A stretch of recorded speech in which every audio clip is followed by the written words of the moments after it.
I'm Crystal Copulus, broker associate with Compass, principal of the Platinum Group.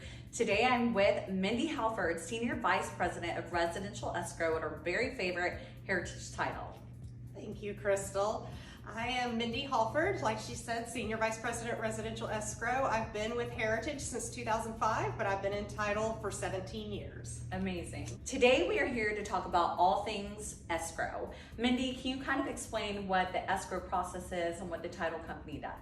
Sure. So the escrow part of our company is holding the funds and the documents in escrow, so holding them safe until the transaction is completed, which basically means we can't release the money to the seller, we can't record the documents for the buyer until all of the terms of the contract have been satisfied and everybody has approved for us to release those funds.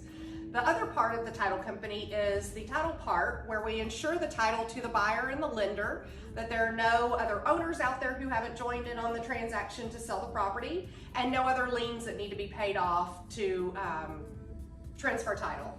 Typically in a buyer's market, you're seeing the sellers pay for the title policy, right. And in the seller's market, the buyers are making their offer more competitive and offering to pay for the title policy. This is kind of like an in-between market right now. So what are you seeing more of, and how much typically is the title policy? Sure. So in Texas, typically what I see is the seller paying the title policy. In this negotiable market that we're in right now, it seems like it's a little more open to whatever the parties agree to, and not necessarily a typical one way or another.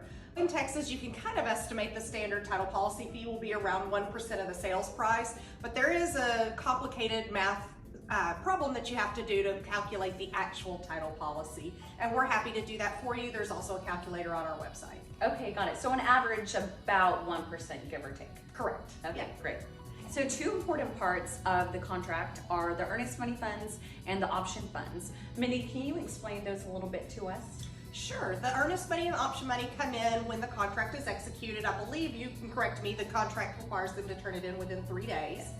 And once we receive those, we receive the contract showing that they have been deposited. The earnest money stays with the title company until the transaction closes, or if the transaction cancels, then it becomes a negotiable item of where it goes. Of course, there are contract terms that dictate that as well. The option fee is also held by the title company, but that's for the buyer to have their option period. It stays with us unless there's an agreement to release it, and that just gets refunded to the buyer at closing. So whether you're on the buy side or the selling side, what are some important tips that people can do to ensure successful closing? The biggest thing is definitely going to be communication. Communicate with your realtor, communicate with your lender if you have one, communicate with your title company. Ask your questions. You know, some people are afraid that they're going to ask a stupid question or something like that. There are definitely no stupid questions. Right. So in summary, lean on the experts. Your realtor, your lender, your title rep. Ask the important questions in advance so when it comes time for closing, you feel good about the entire transaction. I couldn't agree more. Thank you so much for inviting me to join in. Awesome. Thank you, Mindy.